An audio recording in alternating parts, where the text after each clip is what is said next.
Bonsoir, mes amis. C'est un grand privilège d'être ici ce soir, dans cette salle, pour servir les enfants de Dieu, les malades et les affligés, et pour présenter le salut à ceux qui ne sont pas sauvés.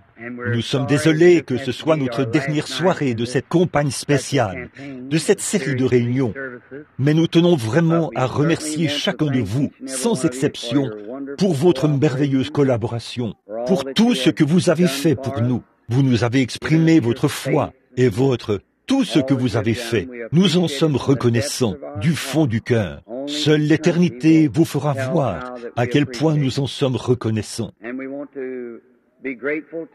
Et nous voulons exprimer notre reconnaissance à notre frère Cowbell pour nous avoir parrainés ici en ville et pour la belle collaboration que nous avons eue avec lui et son Église et ses fidèles.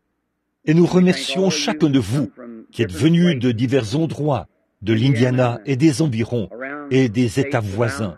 On n'en avait même pas fait l'annonce. Je suppose que vous l'avez appris par la poste ou d'une manière ou d'une autre, que ça se passait ici. En effet, nous savions que nous n'aurions pas beaucoup de place dans cette église. Et nous nous sommes dit que, s'il n'y avait vraiment pas assez de place, nous pourrions alors peut-être passer un soir ou deux à la salle. Nous sommes donc reconnaissants à ceux qui nous ont permis d'avoir cette salle ce soir. Nous apprécions le fait qu'ils aient ouvert cet endroit pour les services de ce dimanche soir. Pour la gloire de notre Seigneur Jésus-Christ, nous le remercions. Aussi, juste au moment où j'entrais tout à l'heure, mon frère et Billy et quelques personnes qui se tenaient là, dehors, m'ont dit qu'ils ont recueilli assez de fonds suffisamment pour payer toutes les dettes. Ils ont payé le loyer de l'église, le journal, les concierges de l'église, la musique, toutes les annonces dans les journaux, la diffusion à la radio.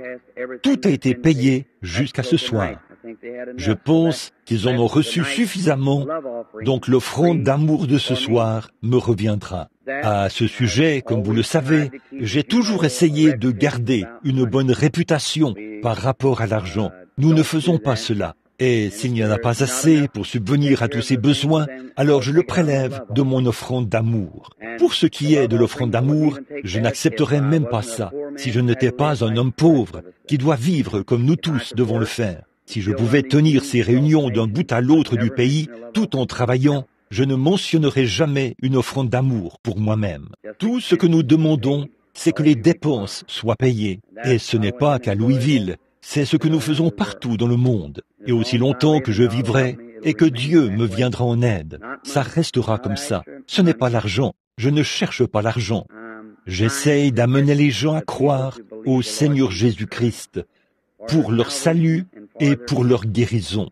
Vos dîmes et tout que vous avez versé la semaine dernière ont servi à cela. Et d'habitude, le dimanche soir ou le dernier soir de la série de réunions, peu importe le jour, si ça dure une semaine ou 2 semaines, 10 jours, ou peu importe le nombre de jours, on recueille une offrande d'amour pour moi. Et s'il en reste quelque chose, c'est entièrement versé pour les missions à l'étranger. Peut-être que mon secrétaire et les autres qui s'occupent de l'argent et tout sont assis ici en ce moment. Et il y a ma femme et les autres qui savent que c'est la vérité. Et le Dieu Tout-Puissant, qui est notre juge, sait que c'est vrai. Ainsi donc, nous vous remercions pour tout ce que vous avez fait. Alors, comme c'est le dernier soir des réunions, nous partirons demain pour Shreveport, en Louisiane. Et nous commencerons les services là-bas, dans la salle municipale. C'est là que commencera la prochaine série de réunions. Et de là, nous irons à Denver, dans le Colorado, où les hommes d'affaires chrétiens de Denver nous parrainent, dans le cadre d'une campagne. Et je crois que c'est à la ville ou la salle municipale. Aucune église ne parraine cela, juste les hommes d'affaires chrétiens. Et de là, nous irons à Edmonton, en Alberta. Et de là, nous irons à Grande Prairie, en Colombie-Britannique, à Dawson Creek, et jusqu'au pays des Esquimaux. Et de là, nous redescendrons nous recommencerons ici, dans différents États, vers le mois de juin. Ce sera à Des Moines, dans l'Iowa. Puis nous irons au lieu de campement méthodiste, à Cedar Lake, à la convention là-bas. Et ensuite, dans le Pacifique Nord-Ouest. Et de là, Nous irons à Durban, en Afrique du Sud. Cette fois-ci, ce n'est pas mon choix, ma programmation, c'est un « Ainsi dit le Seigneur ».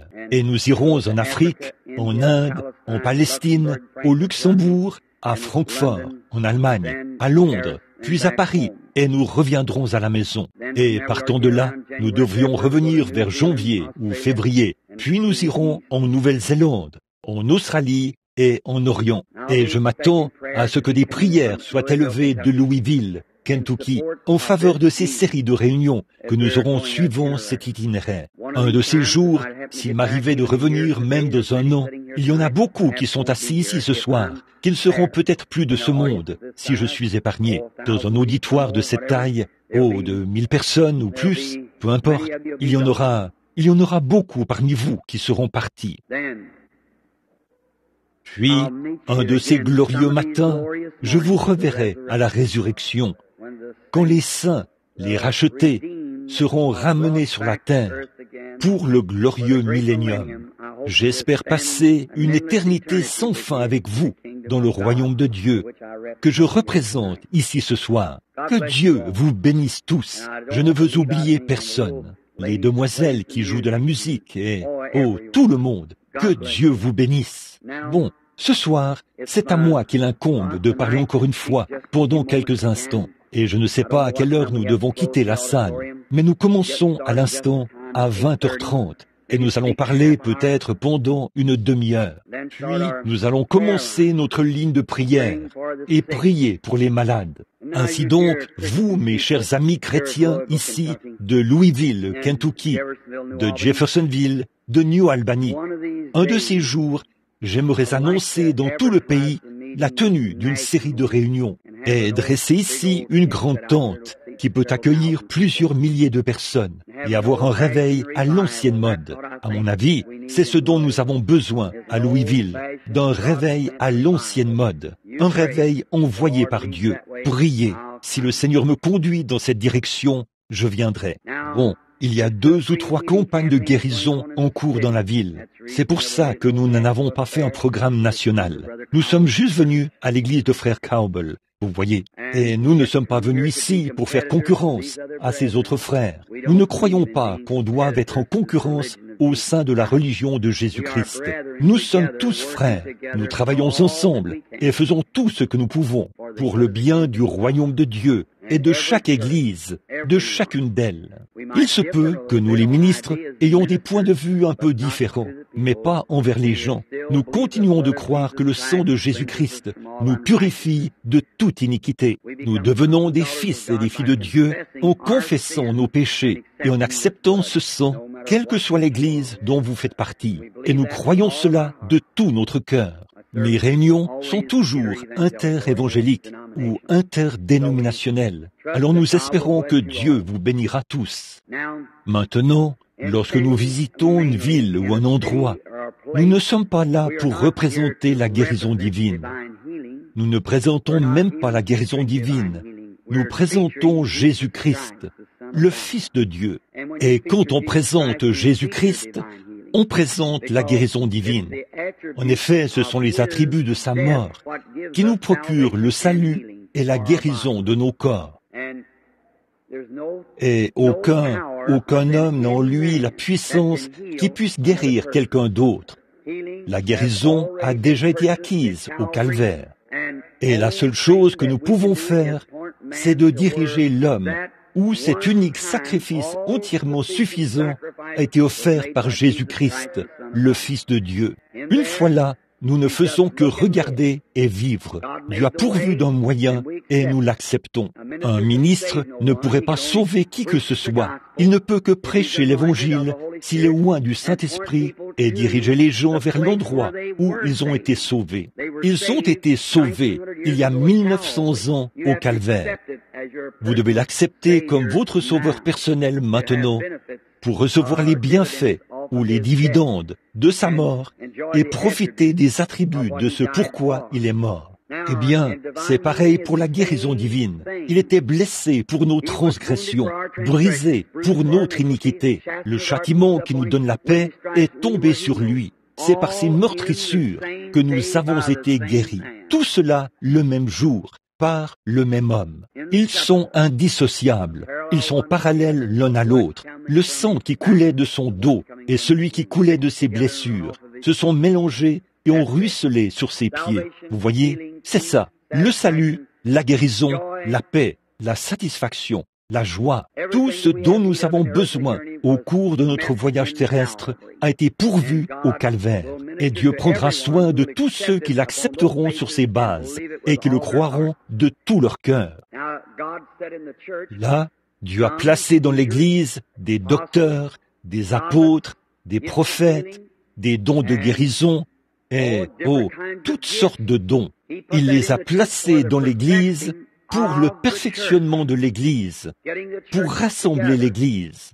Et maintenant, les jours ont passé depuis la première génération des apôtres. Ils avaient tous les 9 dons qui étaient à l'œuvre dans l'Église. À la 2e génération, ils ont commencé à se refroidir. À la 3e génération, presque tout avait disparu. Ensuite, il y a eu les 1500 ans de l'âge des ténèbres. Puis, il y a eu la réforme. Après la réforme, il y a eu la sanctification. Après la justification, il y a eu John Wesley qui prêchait la sanctification. C'est là qu'il y a eu Calvin, Knox et tous ceux qui sont apparus jusqu'à la Pentecôte, des Nazaréens, cet âge-là. Et maintenant, nous avançons tout droit vers un autre grand âge qui vient pour l'enlèvement de l'Église. Et là, nous vivons au jour de la restauration des dons. Cela a chopé beaucoup de leurs grandes et belles églises. Cela a fait reculer les Nazaréens. Cela fait de beaucoup de pentecôtistes des fanatiques. Mais Dieu continue quand même à avancer, à apporter la foi de l'enlèvement à son Église. C'est vrai.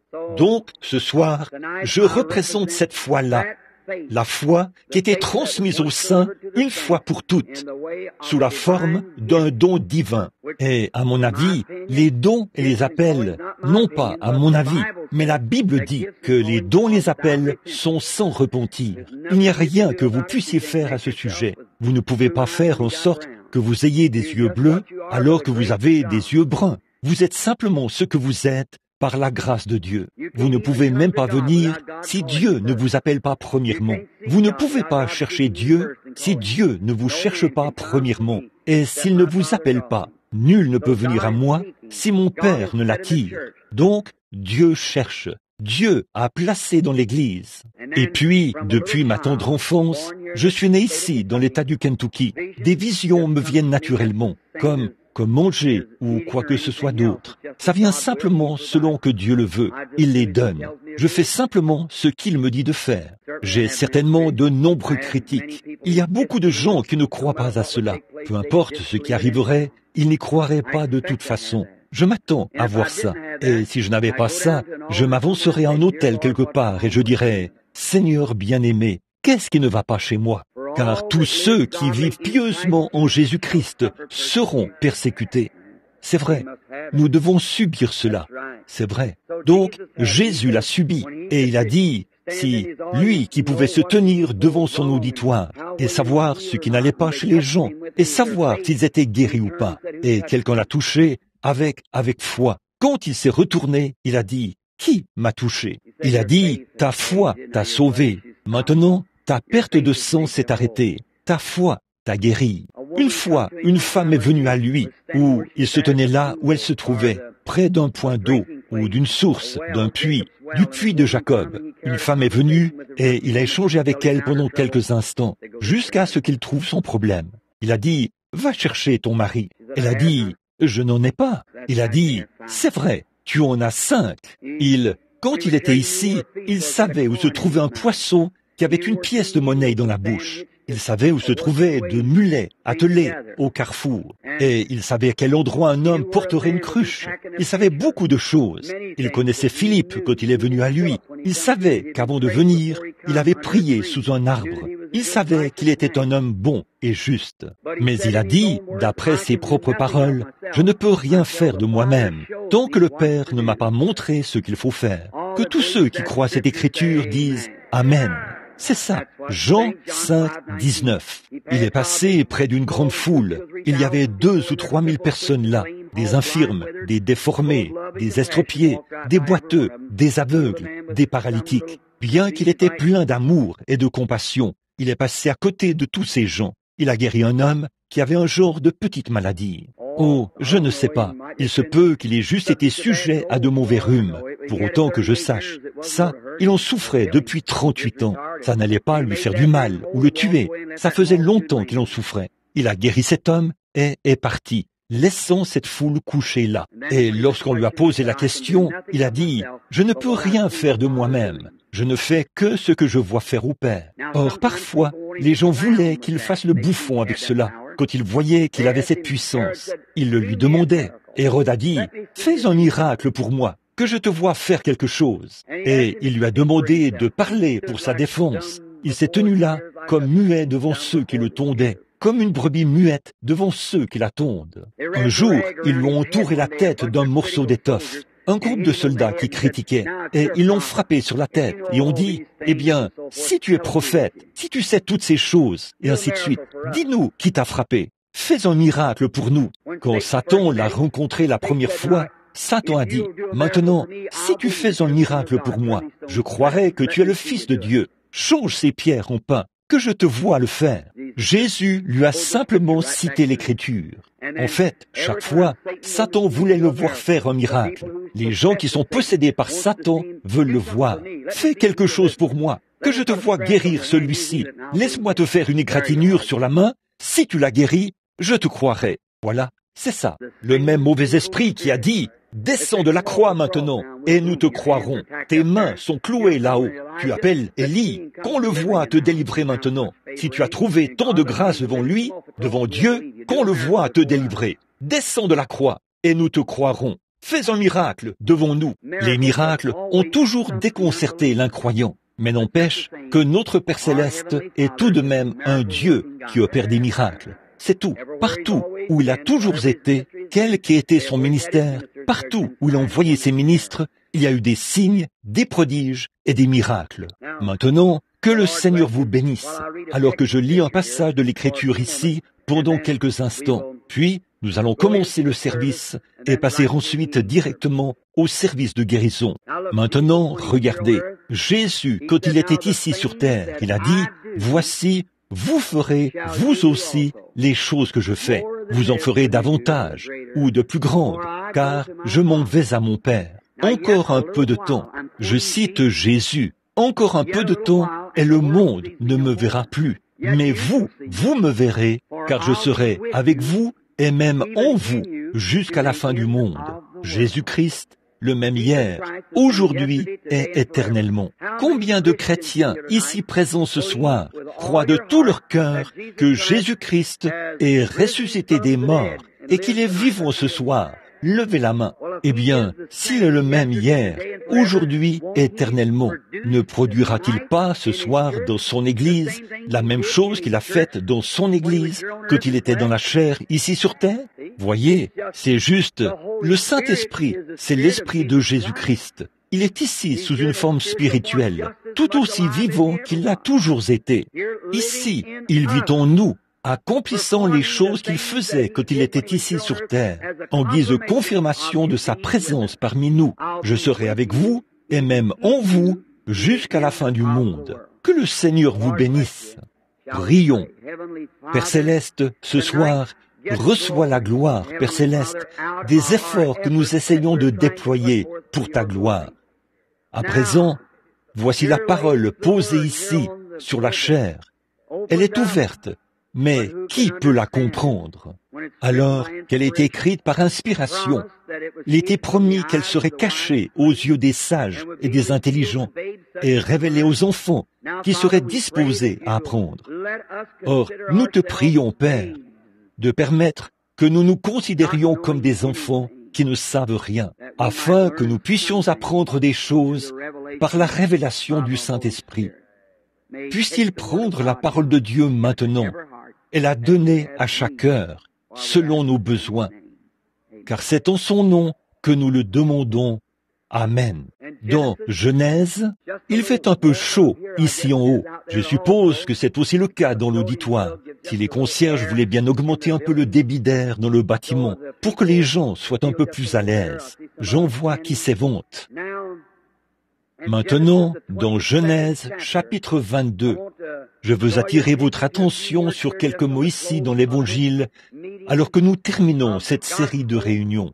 J'aime toujours dire ou lire un peu de cette parole, parce que cette parole ne passera jamais, et elle est éternelle, à perpétuité. Et ce soir, si j'avais quoi que ce soit à dire en guise de sujet, j'aimerais parler de ceci. Dieu a pourvu d'un moyen. Il a pourvu d'un moyen pour s'approcher de lui, il a pourvu d'un moyen d'échapper, et il a pourvu d'un moyen pour tout ce dont nous avons besoin. Si seulement nous pouvons trouver ce moyen que Dieu a pourvu, alors nous sommes sûrs d'y parvenir. Si ce bâtiment a été fourni ici pour prendre soin pour nous protéger de la pluie, alors tant que nous sommes dans le bâtiment, nous sommes à l'abri de la pluie. Si Dieu a pourvu d'un moyen pour le salut et que nous parvenons à trouver ce moyen qui était pourvu, nous pouvons obtenir le salut. Si Dieu a pourvu d'un moyen pour la guérison divine, si nous parvenons à découvrir, à trouver ce moyen, nous obtenons la guérison divine. S'il a fourni la paix à ceux qui sont instables, alors si nous suivons cette voie jusqu'à trouver le moyen qu'il a pourvu, nous pouvons obtenir la paix. Maintenant, lisons à partir du verset 7 du chapitre 22. Remarquez ceci maintenant. C'est une glorieuse histoire dramatique que nous avons là. Et Isaac parla à Abraham son père et dit, « Père !» Et il dit, « Me voici mon fils. » Il dit, « Voici le feu et le bois. Mais où est l'agneau pour l'Holocauste ?» Et Abraham dit, « Mon fils, Dieu se pourvoira lui-même de l'agneau pour l'Holocauste. » Que le Seigneur ajoute ses bénédictions à la lecture de cette parole. Je pourrais aussi ajouter ceci, lire le verset 14, en réponse à cela. Abraham appela le nom de ce lieu-là Jéhovah Jireh. Comme on dit aujourd'hui, en la montagne de l'Éternel, y sera-t-il pourvu. Jéhovah Jireh était le nom de rédemption de Dieu.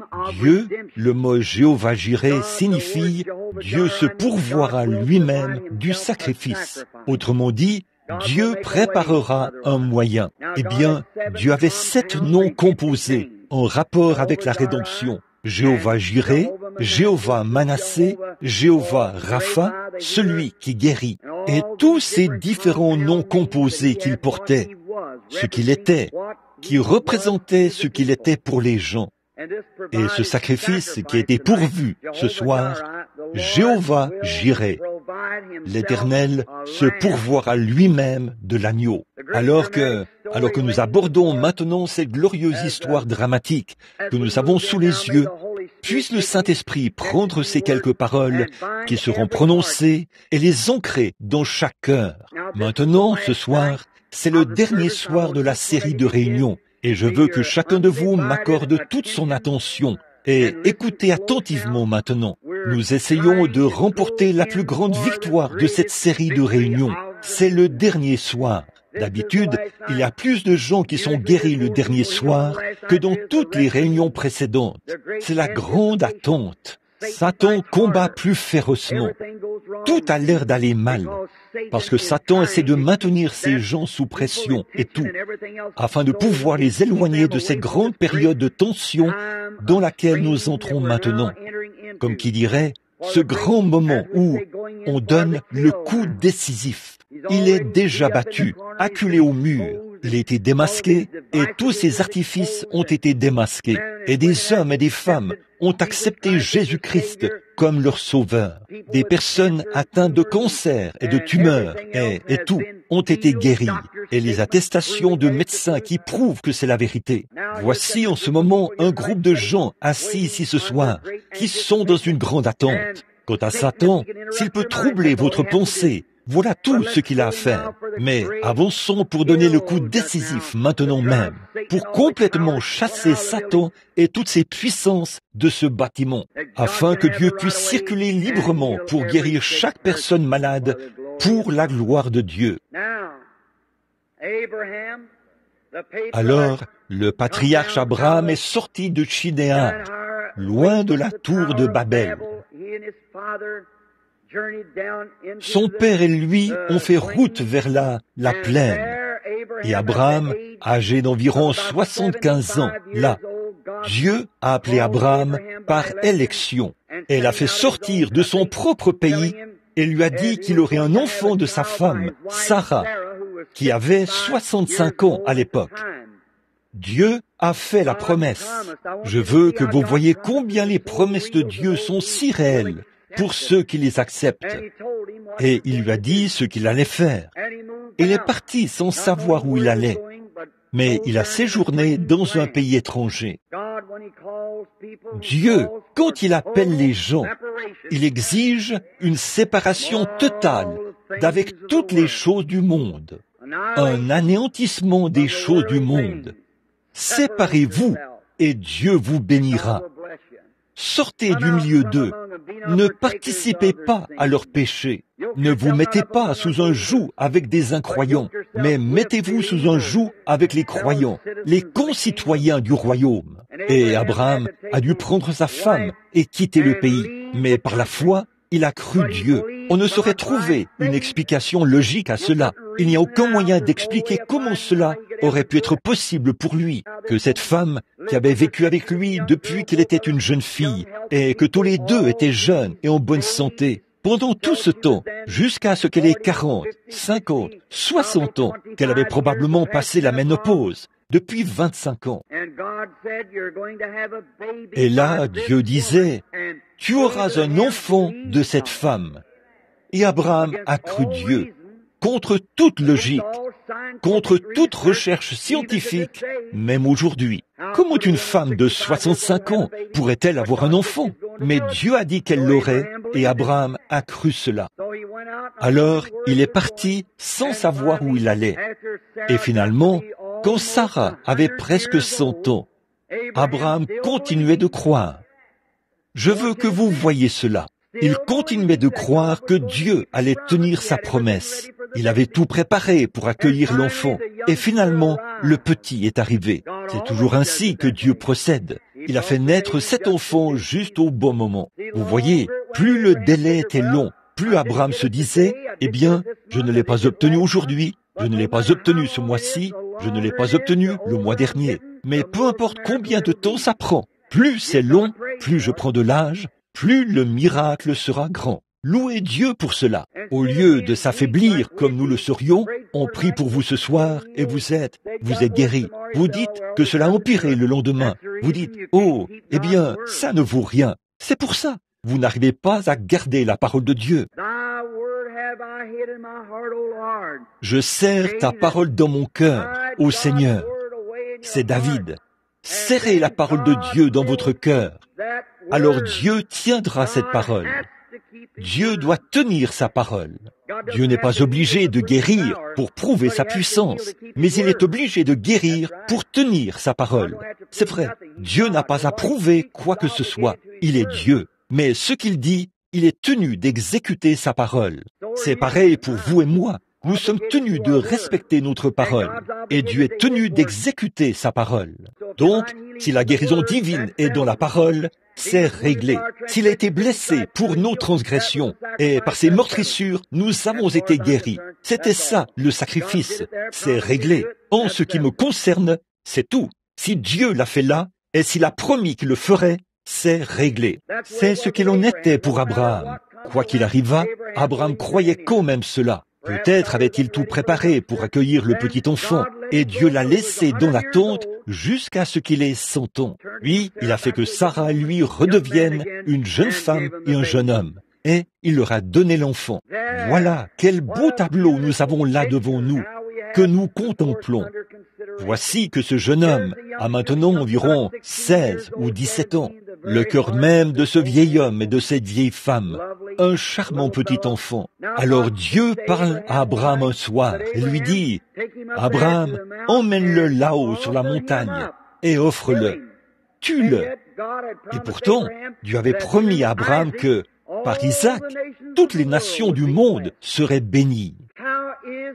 Comment pouvait-il maintenant Après toutes ces années d'attente en croyant, maintenant, après tout ce temps, comment le bébé, le seul espoir quant à la promesse de Dieu, et voici que Dieu disait à Abraham de détruire tout l'espoir qui lui restait. Vous voyez comment Dieu agit par des tests. Dieu permet parfois que votre situation empire un peu après qu'on a prié pour vous, juste pour vous tester. Les tests et les épreuves de la foi. Mais celui qui persévère, voilà, c'est ça. Tenez bon, prenez Dieu au mot, croyez-en chaque parole. Peu importe ce que quoi que ce soit d'autre dit ou fait, croyez cela quand même. Quelles que soient les circonstances, croyez Dieu quand même. Alors là, Dieu lui a dit, prends le garçon et emmène-le là-haut. Je vais bénir le monde entier par lui. Tu as attendu pendant toutes ces années. Maintenant, tu as 100 ans, environ 116, 118 ans. Maintenant, je veux que tu prennes ce jeune homme, que tu l'emmènes là-haut sur la colline et que tu le tues. Oh là là, ça semblait très étrange, déraisonnable, que Dieu demande à Abraham de faire périr son fils unique. Mais maintenant, derrière cette histoire, nous voyons le tableau qu'il était en train de peindre. Dieu qui donne son fils unique. Abraham n'avait pas voulu le dire à sa mère, puisque cela lui aurait certainement brisé le cœur. Il a sellé des mulets, a pris quelques serviteurs et s'est dirigé vers la montagne. J'aime vraiment cette partie-ci. Puis il s'est approché du lieu où se trouvait la montagne. Et il a dit au serviteur, « Toi, attends ici. Le jeune homme et moi, nous irons là-bas pour adorer.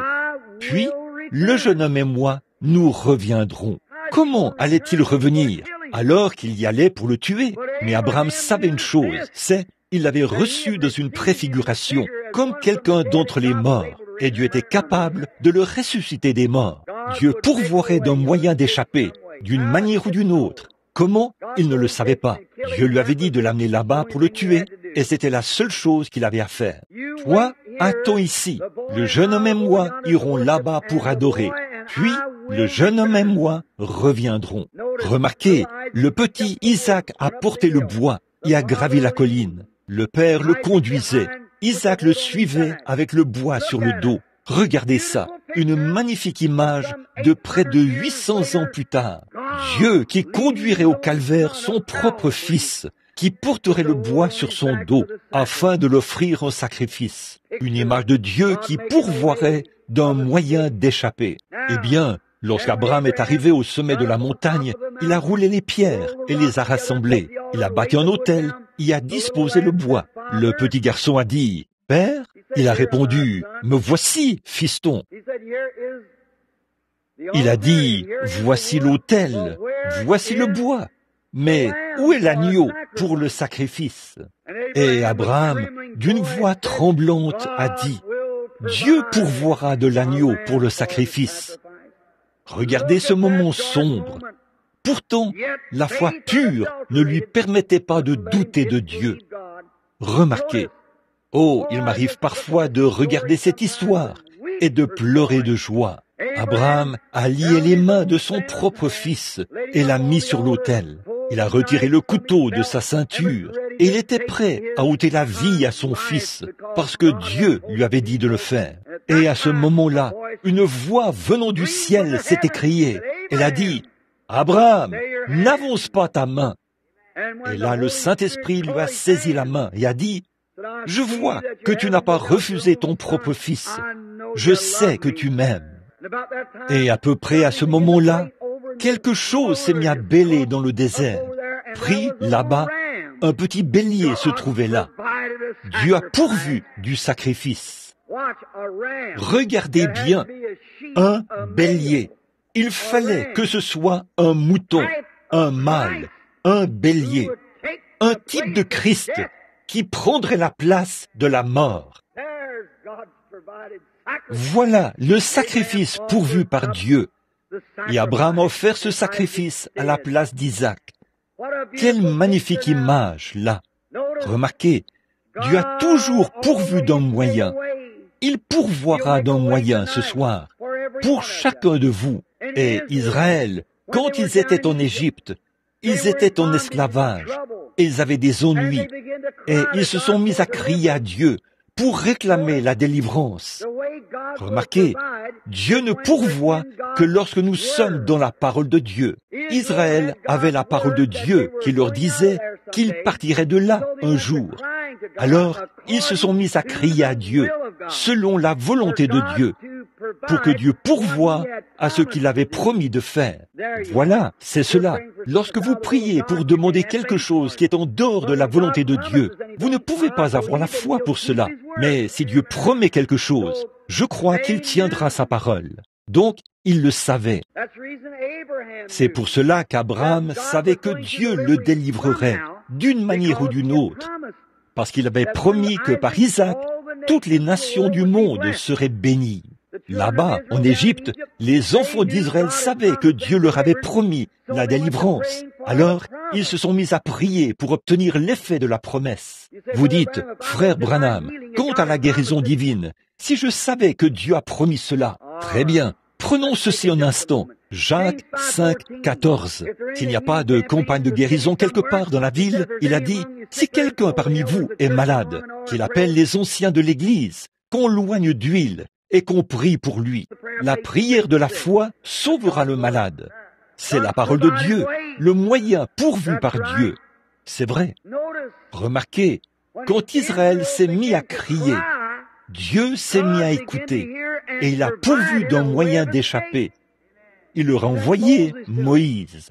Comme c'était étrange, après avoir réclamé la délivrance à grands cris, quand la délivrance leur a été apportée, ils ne l'ont pas reconnue. Ils l'ont refusé. Et ils ont dû souffrir encore 40 ans. N'est-ce pas là un exemple typique d'aujourd'hui? Dieu vous apporte quelque chose et vous en avez peur. Dieu vous a envoyé le Saint-Esprit. À vous qui n'aimiez pas ces églises formalistes, les religions ritualistes, Dieu vous a envoyé le Saint-Esprit. Un grand nombre de ces gens en ont peur. Un soir, les disciples étaient sur le point de faire naufrage dans un petit bateau qui ballottait sur la mer, et ils ont appelé à l'aide. Quand ils ont vu venir le seul homme qui pouvait calmer les vagues, ils ont eu peur de lui et ont cru qu'il était un fantôme. Le seul espoir qu'ils avaient, ils en ont eu peur. Il y a des hommes et des femmes assis ici ce soir qui ont le cancer, qui souffrent du cœur, de maladies dangereuses, sans doute. Et le seul espoir que vous avez, après que votre médecin fait tout son possible, vous avez simplement peur de tendre la main pour lui faire confiance. N'ayez pas peur. Acceptez sa parole. Tenez-vous là. C'est le moyen que Dieu a pourvu pour vous. C'est dans ce but que Dieu vous a envoyé ici ce soir. Il ne vous a pas envoyé ici ce soir pour que je prie pour vous. Il vous a envoyé ici ce soir pour que vous acceptiez le moyen qu'il a pourvu. Jésus-Christ, le sacrifice expiatoire pour le péché et la maladie. J'espère que vous saisissez. Remarquez, ils ont réclamé la délivrance à grands cris. Dieu leur a envoyé la délivrance. Ils ont dû attendre encore 40 ans avant de la recevoir. Dans le désert, Dieu avait promis qu'il pourvoirait à tout ce dont ils avaient besoin. Ils n'avaient plus de pain. Et le même Jéhovah Jireh, Dieu pourvoira du sacrifice pour Abraham. 400 ans plus tard, il était toujours Jéhovah Jireh pour pourvoir à tout ce dont ses enfants avaient besoin. Voilà, c'est ça. Je veux que ça descende très profondément, sous la 5e côte du côté gauche. Écoutez, il est toujours Jéhovah Jireh, le sacrifice pourvu par l'Éternel. Acceptez-le. N'essayez pas de raisonner la chose. N'essayez pas de raisonner. Vous ne pouvez pas raisonner. Les moyens de Dieu, on ne peut pas les comprendre. On ne raisonne pas au sujet de Dieu. On ne le connaît pas par la connaissance. On ne le connaît pas par l'instruction. On le connaît par une seule chose, la foi. On ne peut pas raisonner. Il est déraisonnable de croire qu'on puisse raisonner la chose. On ne le peut pas. On doit simplement l'accepter. Remarquez, encore, en ce moment vraiment particulier, il manquait de pain. Qu'allait-il faire? Si Dieu leur avait dit qu'ils allaient au pays promis, C'était à Dieu de prendre soin d'eux jusqu'à ce qu'ils y arrivent. Et ce même Jéhovah Jireh était là avec eux. Et puis, quand ils ont manqué de pain, Jéhovah Jireh a pourvu d'un moyen pour qu'ils aient du pain pendant tout leur voyage dans le désert. La manne tombait du ciel. Ils ont manqué d'eau. À quoi bon s'inquiéter? Jéhovah Jireh, le sacrifice pourvu par l'Éternel, était là avec eux. Et il a frappé le rocher.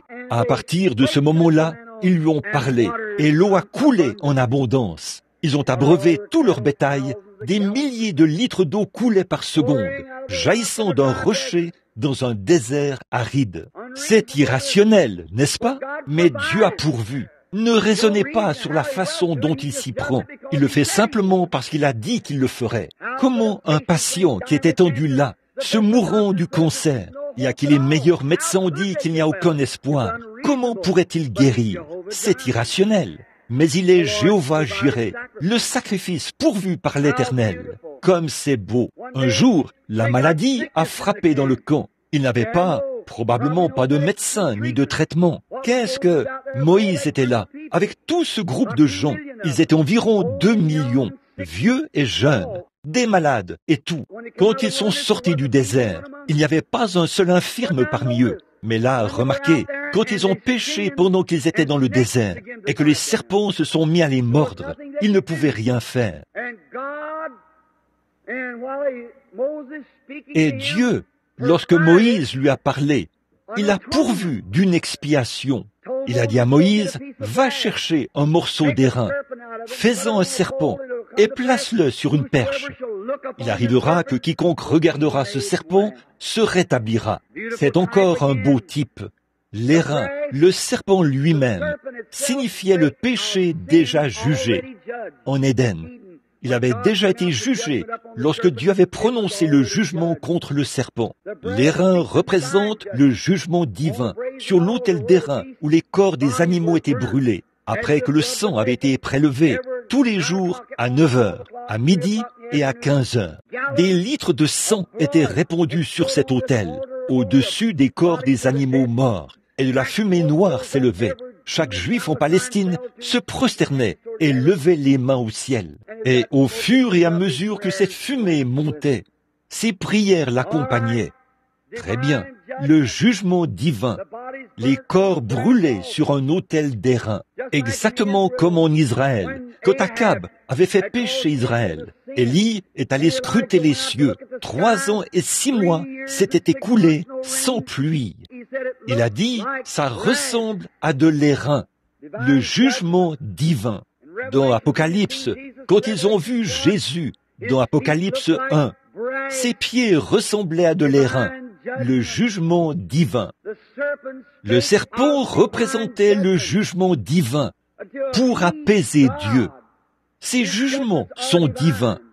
Et puis, la perche représentait la croix, et le serpent représentait Jésus, le bien-aimé Seigneur Jésus.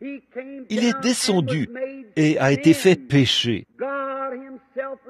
Dieu lui-même s'est révélé dans un corps rendu semblable à une chair de péché, pour ôter du monde la maladie et le péché. Comme c'est beau! Et là, il a pourvu d'un moyen. Jésus a dit, de même que Moïse éleva le serpent d'airain dans le désert, il faut que le Fils de l'homme soit élevé. Maintenant, pourquoi le serpent d'airain était-il élevé? Pour plus d'une raison.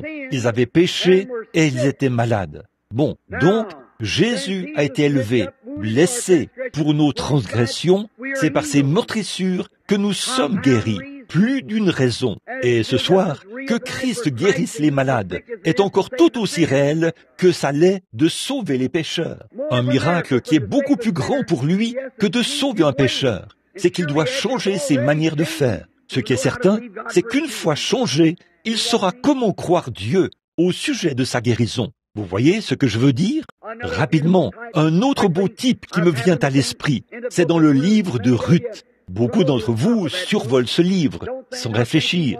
Vous ne réfléchissez pas à ce que cela signifie. Dans tout l'Ancien Testament, c'est l'une des plus belles histoires qui présente un type de Christ. Dans le premier chapitre du livre de Ruth, Naomi, Le mot Naomi signifie agréable.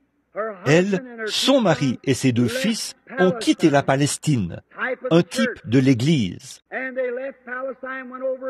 Ils ont quitté la Palestine et sont allés au pays de Moab. Et là, ils se sont installés hors de leur patrie. C'est le symbole de la rétrogradation, comme Israël l'a fait. Tout Juif qui quittait la Palestine était en dehors de la volonté du Seigneur. Dieu avait donné la Palestine aux Juifs et il leur avait dit « Demeurez-y ». Et Ruth est sortie, ou non pas Ruth, mais Naomi.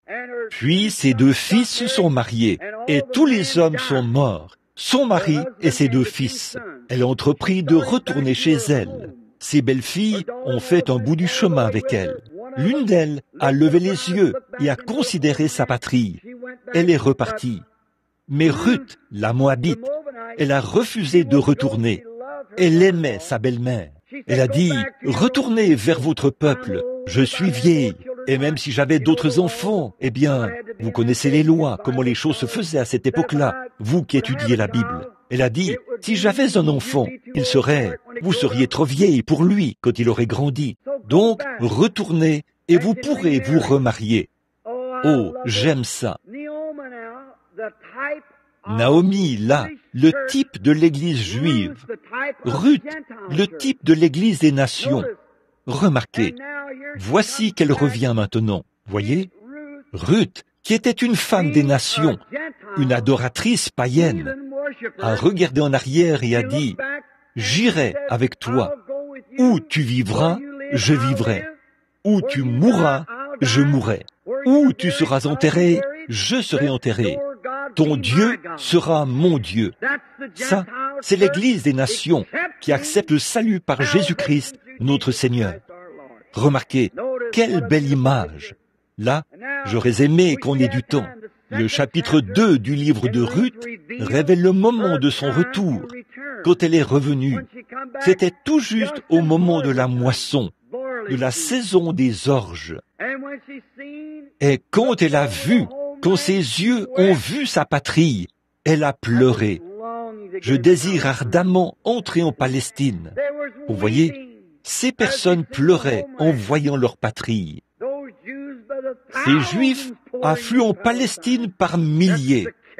C'est le calendrier du jour, frère. Je vous le dis, nous vivons au bout du chemin.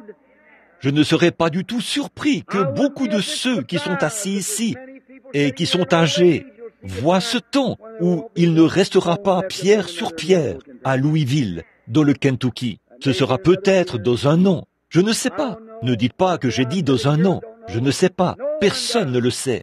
Mais nous sommes au bout du chemin. Ça, je le sais.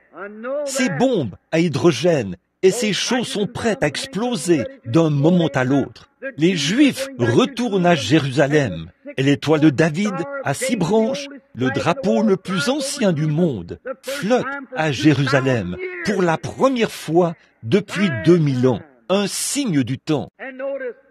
Et remarquez, c'est exactement comme Naomi, qui avait perdu tout ce qu'elle avait et qui était revenue tout juste à la saison des orges.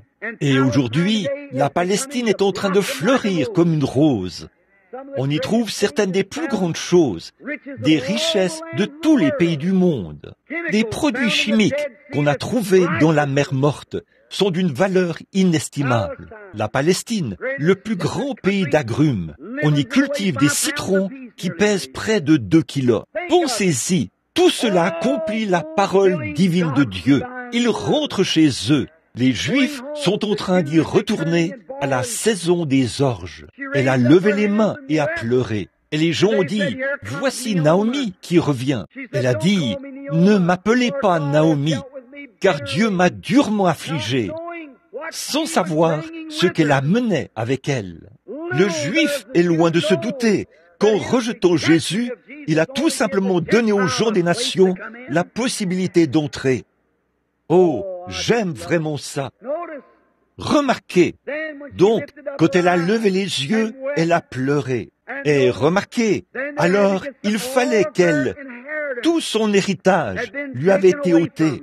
Alors, Il leur fallait subvenir à leurs besoins. Ruth, qui était une jeune femme ravissante, est allée dans les champs de Bose pour glaner.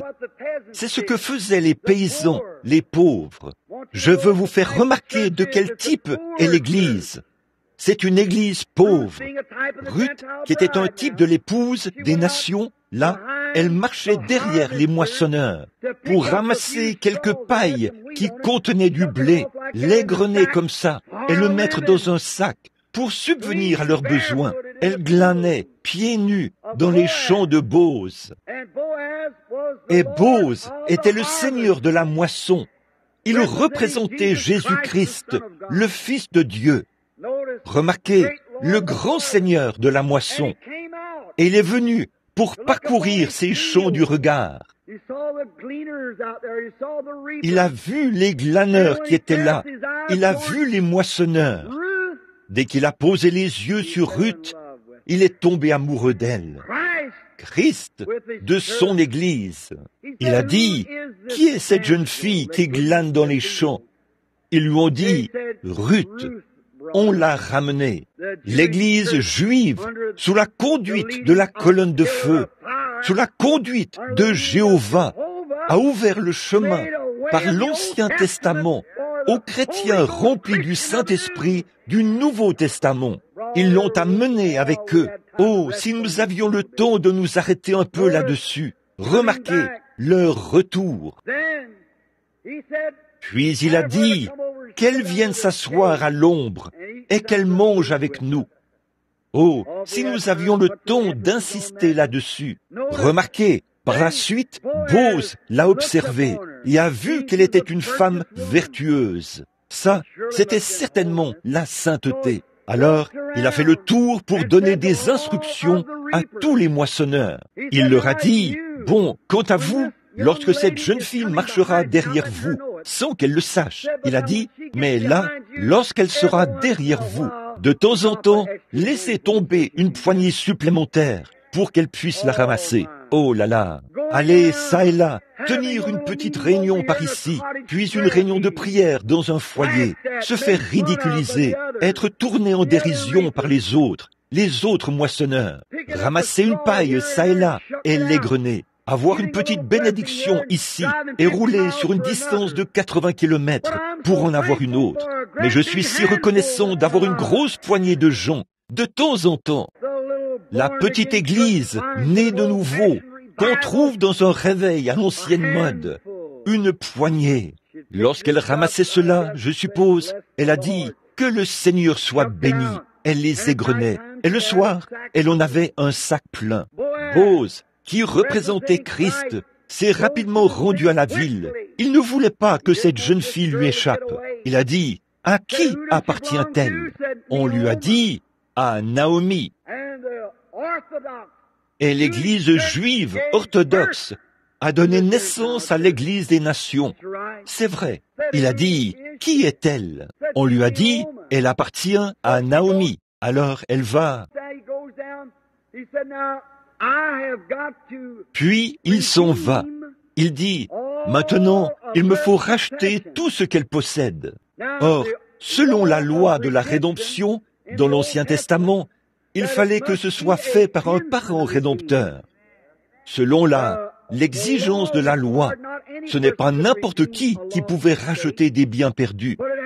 Mais il fallait que ce soit un parent. En plus, il fallait que ce soit quelqu'un qui avait les moyens de la racheter, qu'il soit suffisamment digne pour la racheter, qu'il en ait la capacité financière. Comme c'est beau! Oh là là! Christ, digne, doublement digne. Le roi du ciel, qui voit la petite église remplie du Saint-Esprit et qui laisse tomber une petite poignée de temps en temps. Remarquez, le seul moyen pour Dieu de racheter, c'était que Dieu descende et devienne notre parent. Dieu était esprit. Dieu est descendu et s'est fait chair. Dieu était en Christ, réconciliant le monde avec lui-même. Puis, pour racheter l'homme, il lui fallait devenir homme, un parent. Pouvez-vous imaginer la divinité qui descend, faite chair? L'amour. Que ferait un jeune homme pour sa jeune épouse qu'il veut prendre pour chérie? Il est aveugle, il est prêt à tout. Oui, monsieur, il la veut. Rien ne peut l'arrêter. Il est déterminé à la voir. C'est ce que Dieu a fait quand il a vu l'Église. Il l'a aimée. Rien ne pouvait l'arrêter. Il était prêt à donner sa vie et Dieu est descendu dans un corps de chair. Digne, le roi du ciel s'est fait parent. Alors, Dieu, après qu'il est venu dans la chair, en Jésus-Christ, il est devenu un parent rédempteur. Observez Bose.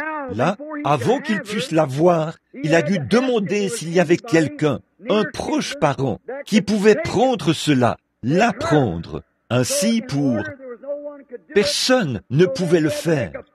Alors, il a dû rendre un témoignage public devant Israël pour faire savoir qu'il avait racheté Naomi.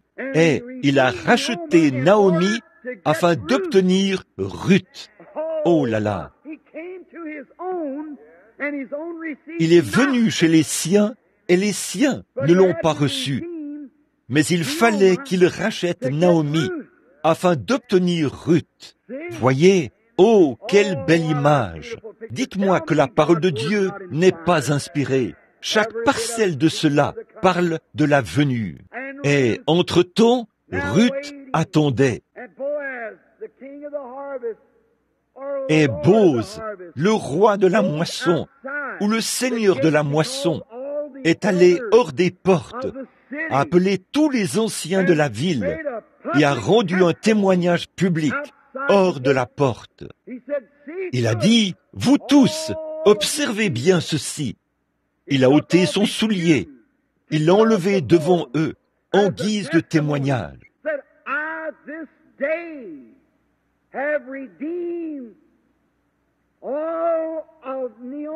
Il a dit, « Aujourd'hui, j'ai racheté tout l'héritage perdu de Naomi, et aujourd'hui, tout ce qu'elle possédait m'appartient. » Oh là là, préparez-vous, je vais lancer quelque chose. Oh, je sens que quelque chose est en train d'agir. Remarquez, Christ, devant les anciens d'Israël, a été mené hors des portes de la ville et a rendu témoignage.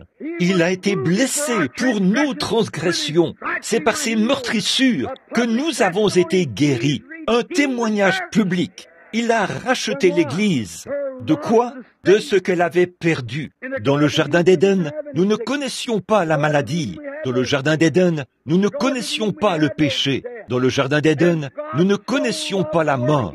Et Dieu a tant aimé le monde qu'il a donné son Fils unique. Et il a rendu témoignage hors de la porte qu'il avait pourvu d'un moyen d'échapper à tous ceux qui voulaient venir. Quelle belle image! J'espère que vous le voyez. Maintenant, que le Seigneur soit béni. Et d'après ce que je vois, peut-être que mon temps s'écoule rapidement. Dieu a pourvu d'un moyen, et il l'a fait en Jésus-Christ. Quand Jésus a gravi la colline de Golgotha, il était blessé, il saignait. La croix creusait un sillage sous les empreintes de pas ensanglantés, alors qu'il gravissait la colline. Il l'a gravi, a rendu un témoignage public. Il a été blessé pour nos transgressions. C'est par ses meurtrissures que nous avons été guéris. Il est mort et est monté en haut. Le croyez-vous? Et il a renvoyé des dons spirituels à l'Église. Il a pourvu d'un moyen. Et cette joie que nous avons dans nos cœurs maintenant, ce n'est que la compte, le gage de ce qu'il en sera quand nous serons entièrement rachetés. Et cette guérison divine que nous avons maintenant, c'est le gage de la rédemption de notre corps. Nous sommes rachetés.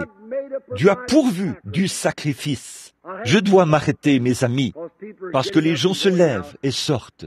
L'autre jour, j'ai dit à ma femme, j'ai prêché d'environ, je ne sais pas combien de nations différentes, dans toutes les villes des États-Unis, et le seul endroit où les gens se lèvent et sortent pendant que je prêche, c'est à Louisville, dans le Kentucky. C'est vrai, chez moi, vous voyez, c'est le seul endroit où j'ai vu ça.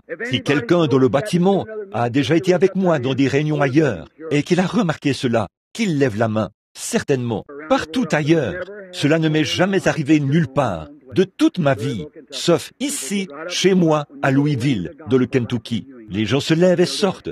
Quand on se met à placer l'évangile exactement sur la ligne de coupe, ils le font. Ça ne m'est jamais arrivé nulle part ailleurs, partout où je suis allé dans le monde, même en Afrique, partout ailleurs, en Suède, en Norvège, où des dizaines de milliers de personnes étaient assises. À mon humble avis, je n'ai jamais vu quelqu'un partir, pas une seule fois, se lever et sortir pendant la prédication. C'est juste ici. Vous voyez, mes amis, cette semaine, je me suis battu, corps et âme, pour essayer de convaincre certaines personnes de ce que les paroles de Jésus-Christ, quelles qu'elles soient, doivent être vraies.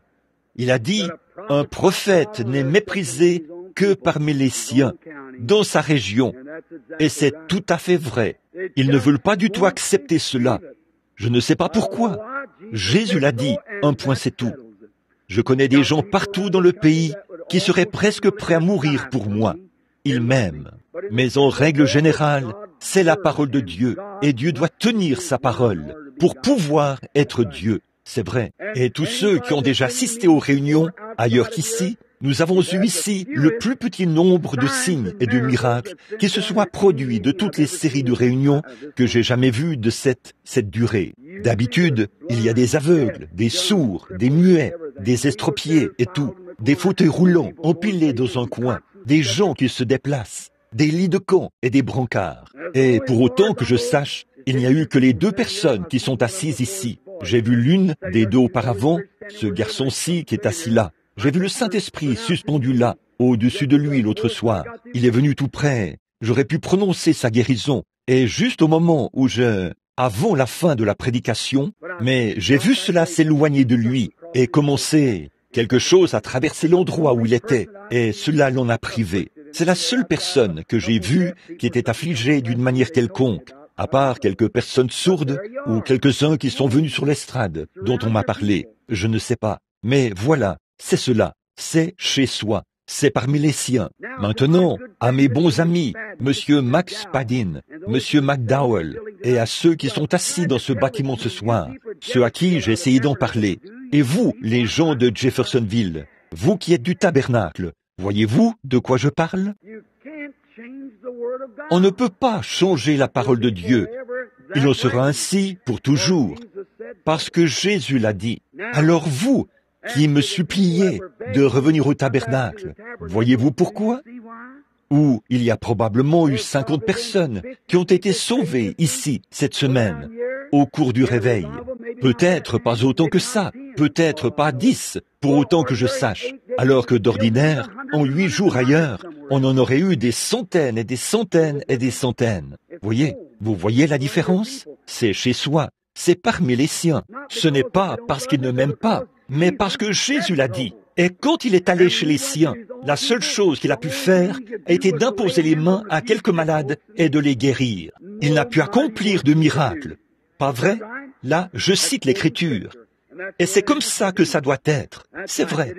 Ce n'est pas moi, après tout. C'est lui. C'est vraiment lui. Si j'étais un guérisseur, j'ai un frère couché à l'hôpital ce soir, et Dieu me l'a montré il y a 1 an. Et je suppose qu'il y a ici même 200 personnes qui sont témoins de ce que ce jeune homme se portait bien et était en bonne santé. Mais Dieu a envoyé une vision et a dit, il va partir. Et peu importe ce qui va se passer, il va partir. Le médecin a dit il n'y a pas longtemps, nous pouvons le sauver, mais ils ne l'ont pas fait. Et ils ne le feront pas. J'ai vu le Saint-Esprit venir montrer la vision, marquer sa tombe et dire, c'est lui le prochain. C'est comme ça que ça se passera. Combien m'ont entendu le dire il y a très très très longtemps? Levez la main. C'est vrai, quand ce jeune homme était grand, robuste et en bonne santé, il doit partir, c'est tout. Comment? Si j'étais un guérisseur, je le guérirais. C'est mon propre frère. Mais une fois que Dieu l'a dit, Dieu tiendra sa parole. Et c'est pour ça que je sais ce qu'est l'ainsi dit le Seigneur.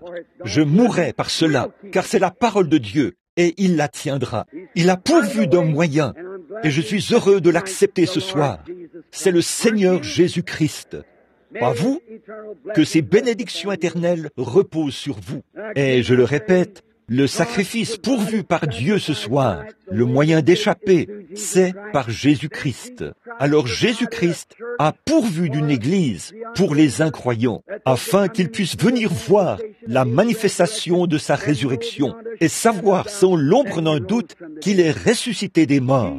Jésus est ressuscité des morts. Il a pourvu d'un moyen pour que celui qui veut puisse regarder et vivre. Mais si vous refusez de regarder, qu'est-ce qui vous reste si ce n'est la mort? Jésus a dit, si vous ne croyez pas que je suis celui-là, vous mourrez dans votre péché. C'est vrai. Mes amis, j'ai toujours essayé de garder l'équilibre sur le chemin. Si vous poussez très loin dans le formalisme et que vous êtes formaliste et ritualiste au possible, les gens s'accrochent à ça. Puis, si vous ne faites pas attention, vous passerez à l'autre extrême et vous serez fanatique au possible. Mais il y a un milieu de la route où le véritable évangile, l'évangile saint et équilibré est prêché. Et Dieu descend là et confirme la vérité. Étroite est la porte, resserrez le chemin, mais il y en aura peu qui les trouveront. Très bien. Quant à vous, le petit groupe de gens ici ce soir, qui êtes assis ici, puisse l'amour de Dieu vous couvrir ce soir. Et surtout les malades, ceux qui ont des besoins. Je prie qu'il n'y en ait pas un seul d'entre vous qui reparte chez lui sans être rétabli. Si je pouvais faire quoi que ce soit à ce sujet, je le ferais volontiers, mais je ne peux pas le faire. La seule chose que je puisse faire, c'est de vous le représenter au moyen d'un don divin. Maintenant, si je dis la vérité, que Dieu a pourvu du sacrifice, et ce sacrifice, Jéhovah Jireh, était Jésus-Christ. Et tous les 7 noms composés en rapport avec la rédemption se trouvaient en Jésus-Christ. Jéhovah Jireh, le sacrifice pourvu par l'Éternel. Jéhovah Rapha, l'Éternel qui guérit tes maladies. Et Jéhovah, la bannière. Et tous les autres, ces 7 noms composés, étaient tous en Jésus-Christ. Et c'est là que tous les types et toutes les ombres de l'Ancien Testament se retrouvent en Jésus-Christ. Il a payé le prix suprême. Il est monté en haut. Et ce soir, il a renvoyé le Saint-Esprit qui est le moyen pourvu par Dieu afin que vous échappiez. Nous ayons le temps d'aborder cela. Je peux voir les mages qui chargent rapidement leurs chameaux. « Où vas-tu, chérie ?» lui demande sa femme. « Je vais voir le jeune roi qui est né, tout là-bas, en Palestine. » « Eh bien, tu n'as même pas pris ta boussole. » Il a dit, « Je n'ai pas besoin de boussole. Comment feras-tu pour traverser les déserts, les vallées et les collines sans boussole ?» Il lui a montré l'étoile et a dit, « Je vais suivre le moyen pourvu par Dieu. » L'étoile l'a conduit directement à Jésus. Et écoutez, avant que nous terminions, Dieu a pourvu d'un moyen ici ce soir. Ce n'est ni par l'Église, ni par la théologie, mais c'est par le Saint-Esprit qu'il vous conduira au moyen pourvu par Dieu pour votre sanctification, pour la guérison de votre corps, pour le baptême du Saint-Esprit, pour la joie, la paix et tout ce dont vous avez besoin. Jésus-Christ est le sacrifice pourvu par Dieu. Et je dis qu'il est ressuscité des morts, est monté en haut et a renvoyé le Saint-Esprit, le moyen pourvu par Dieu pour conduire l'Église. Il a dit, « Il ne parlera pas de lui-même, mais il rendra témoignage de moi, a dit Jésus. Et quand il viendra, il vous rappellera ces choses, et il vous annoncera les choses à venir. Car vous ferez, vous aussi, les choses que je fais. Le monde ne le verra pas, mais vous le verrez. Je serai avec vous, et même en vous, jusqu'à la fin de l'âge. » Écoute, Louisville, mon dernier message pour toi. Le sacrifice pourvu par Dieu, c'est Jésus-Christ, celui qui est ressuscité, qui est ici. Il revêt l'Église de la puissance du Saint-Esprit. Voici la lumière, marchez-y. Trouvez le repos pour votre âme et la guérison de vos maladies. Prions.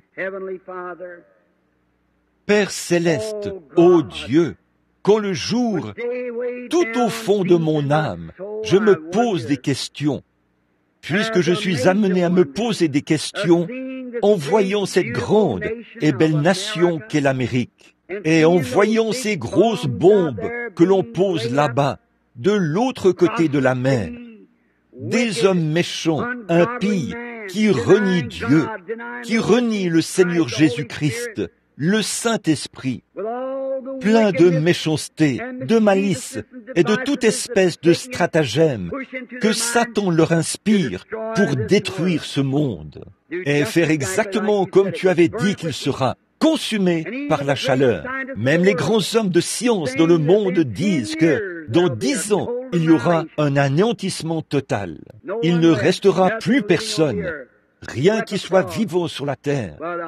Elle aura été balayée par la bombe à hydrogène. Ô Dieu, il y a ici ce soir des hommes et des femmes qui ne sont pas prêts. Cette semaine, tu as été glorieux pour nous. Nous nous sommes assis dans les lieux célestes en Jésus-Christ. Et nous te remercions pour ces bien-aimés saints de Louisville. Ô Dieu, au sortir de cette réunion, puisse-t-il aller partout porter la voix de l'avertissement. Bien-aimé Père Céleste, je te prie d'envoyer ici quelqu'un avec un réveil à l'ancienne mode qui fera tomber les murailles de Louisville. Oh, fais-le, ô Dieu. Puissent beaucoup de bien-aimés être amenés à la connaissance du salut en notre Seigneur Jésus-Christ. J'ai fait de mon mieux, Seigneur Jésus. J'ai fait tout ce que je pouvais faire.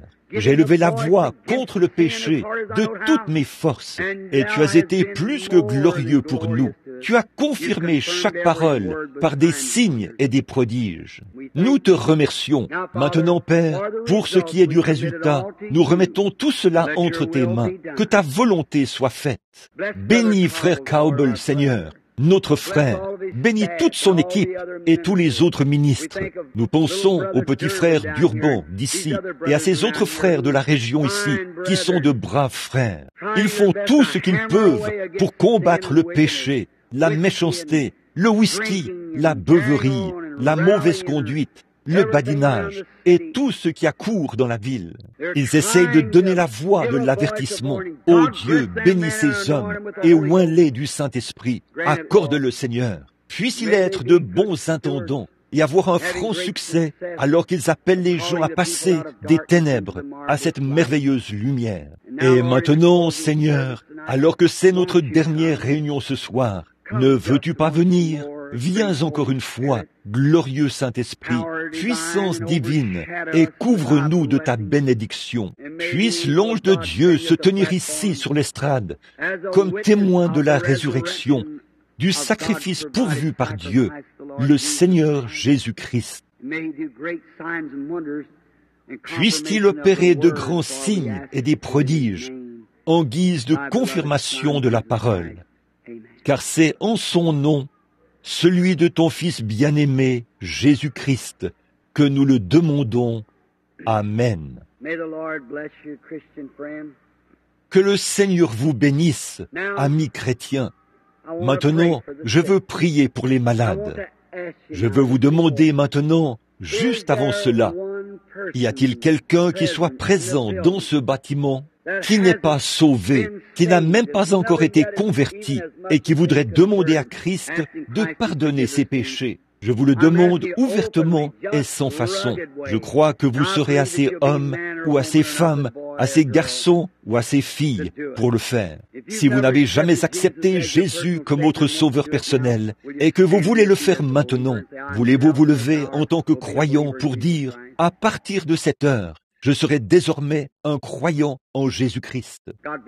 Que Dieu vous bénisse, monsieur. Que Dieu vous bénisse, madame.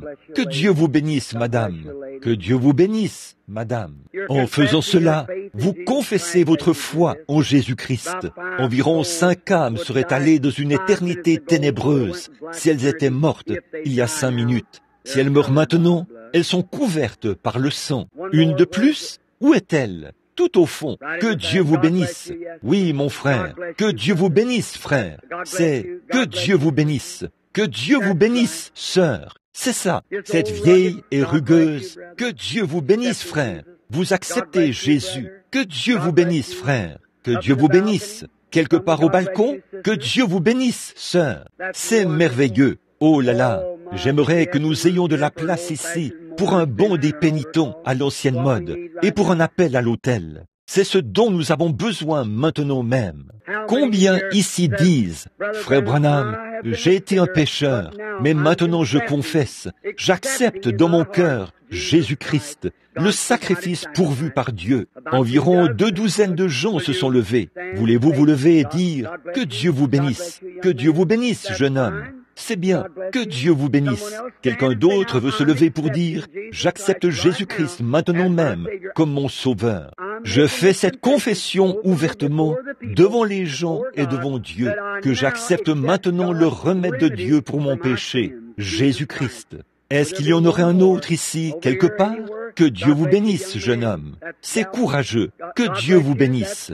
C'est bien. Quelqu'un d'autre voudrait-il se lever pour dire, j'accepte maintenant Jésus-Christ comme mon sauveur personnel. Je reçois le sacrifice pourvu par Dieu pour mon péché. Que Dieu vous bénisse. Papa, un homme âgé, aux cheveux gris, tremblotant, qui se lève pour accepter Jésus-Christ comme son sauveur. Eh bien, Dieu connaît votre cœur.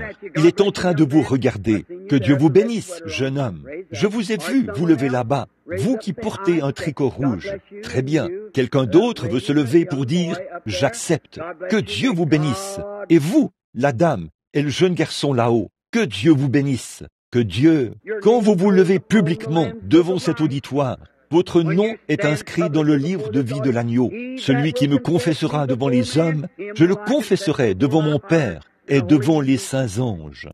Si vous avez honte de moi ici devant les hommes, j'aurai honte de vous en ce jour-là. Avez-vous été pécheur et vous voulez être pardonné? Toute autre personne qui ne s'est pas encore levée et qui veut se lever, juste pour accepter le sacrifice pourvu par Dieu pour votre péché, voudriez-vous vous lever? Certains, que Dieu vous bénisse, que Dieu vous bénisse. Voilà un jeune soldat, que Dieu vous bénisse aussi, ici.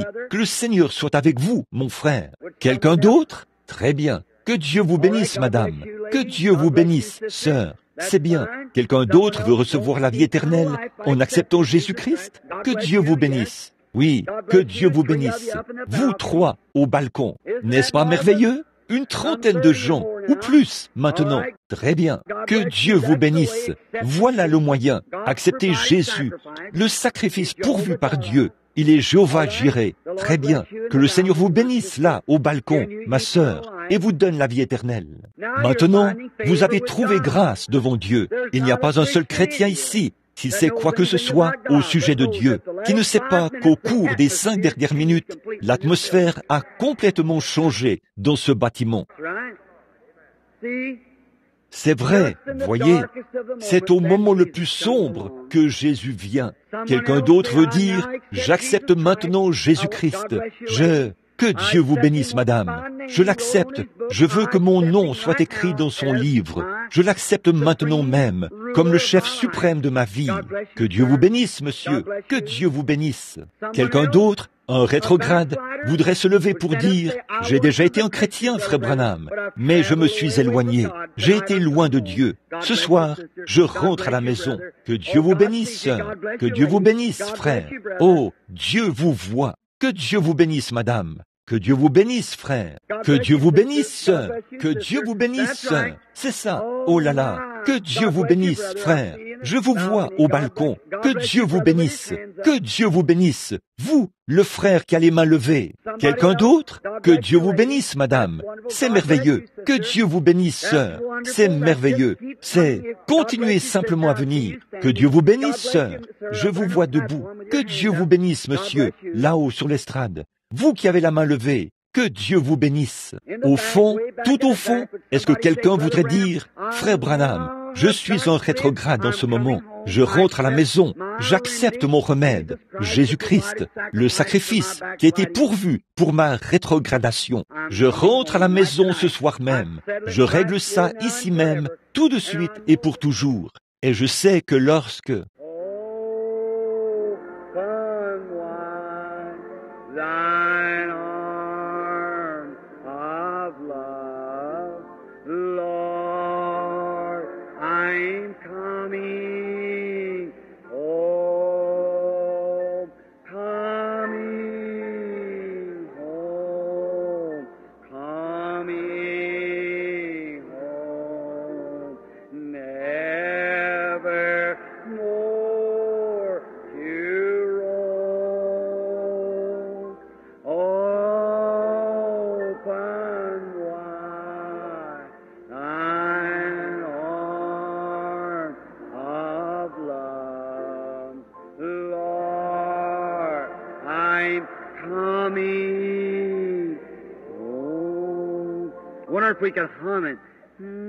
Je me demande si nous pourrions le fredonner.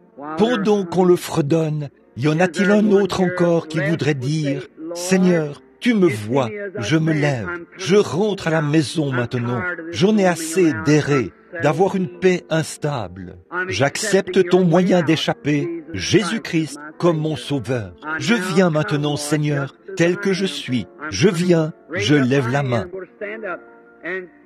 Je vais me lever pour que tu vois, tout comme cet auditoire, que je crois maintenant et que je rentre à la maison. Que Dieu vous bénisse, sœur.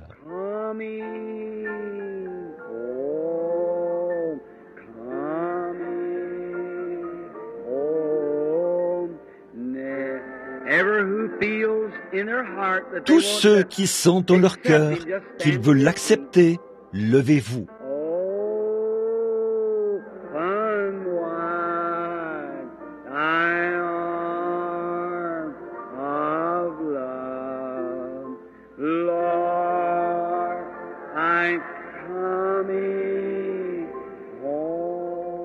Continuez de jouer, si vous le voulez bien, ma sœur.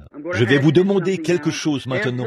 Vous tous qui vous êtes levés, je veux que vous vous mettiez debout pendant que je prie pour vous. Que toutes les personnes qui se sont levées se lèvent de nouveau, juste quelques instants. Levez-vous tout simplement partout dans le bâtiment. Que tous ceux qui se sont levés se lèvent de nouveau, partout, au balcon et partout, afin que nous puissions prier. C'est ça, c'est ça. Vous tous qui vous êtes levés, vous qui vous êtes levés il y a quelques instants, et s'il y en a d'autres qui veulent se lever comme eux pour accepter Christ, veuillez vous lever maintenant. Que Dieu vous bénisse. Courbons la tête maintenant. Bienveillant Père Céleste, ceux-ci viennent maintenant en tant que tes enfants. Ils sont déjà venus. Dès l'instant où le Saint-Esprit a parlé à leur âme, ils se sont levés et t'ont accepté, et tu leur as donné la vie éternelle. Ô Dieu, bénis-les, marche avec eux tout au long de la vie, Père. Certains d'entre eux ont été serviteurs autrefois, mais ils sont tombés. Et ce soir, par la prédication de la parole, le Saint-Esprit est descendu et les a oints. Et ils sont maintenant debout pour t'accepter. Et ils te rendent grâce pour la vie éternelle qu'ils possèdent maintenant en Jésus-Christ. Merci, Père. Puisse leur vie être heureuse et agréable. Puisse la maladie rester loin de leurs portes. Puisse-t-il avoir une vie longue et heureuse et entrer en paix dans le royaume de Dieu à la fin du monde. C'est au nom de Jésus-Christ que nous le demandons. Amen. Que Dieu vous bénisse. Et le peuple répondit, Amen. Que Dieu bénisse chacun. Si vous êtes assis près de quelqu'un qui s'est levé, serrez-lui la main, chrétien, et dites-lui combien vous êtes heureux pour lui. Nous n'avons pas d'espace ici pour les faire venir autour de l'autel. Nous n'avons pas du tout l'espace ici pour le faire. Que le Seigneur vous bénisse. Il y a beaucoup d'âmes. Maintenant, savez-vous, d'après la parole de Dieu, ce qui s'est passé au ciel à ce moment-ci? Les anges se réjouissent. Les drapeaux noirs de Satan ont été vaincus. Ils ont été terrassés et chassés. Et les anges et leurs drapeaux blancs de la victoire flottent au ciel ce soir. Et les cloches de la gloire retentissent. Elles font retentir des mélodies chaque fois qu'un pécheur vient à Christ. Que le Seigneur soit béni et loué à jamais. Oh là là! Je crois que nous allons avoir un vrai service de guérison maintenant. Oui? Quoi? Des cartes de prière? Moi, en tant que son serviteur, je prends chaque esprit qui est dans le bâtiment sous mon contrôle pour la gloire de Dieu. La raison pour laquelle je dis ça, c'est que cela amène tout l'auditoire sous la protection du nom de Jésus-Christ. Si Satan devenait turbulent, vous verriez ce qui arriverait. Probablement qu'il quitterait tout de suite ce monde et qu'on les porterait pour passer cette porte. Vous voyez? Ainsi donc, vous devez être obéissants. Ne vous levez pas pour vous promener. Restez bien tranquille. Ces maladies passent d'une personne à l'autre. Vous qui étudiez la Bible, vous savez que c'est vrai. Voyez, on ne joue pas à l'église maintenant, et je ne suis pas responsable des critiqueurs ni des incrédules. Écoutez bien, je parle en son nom.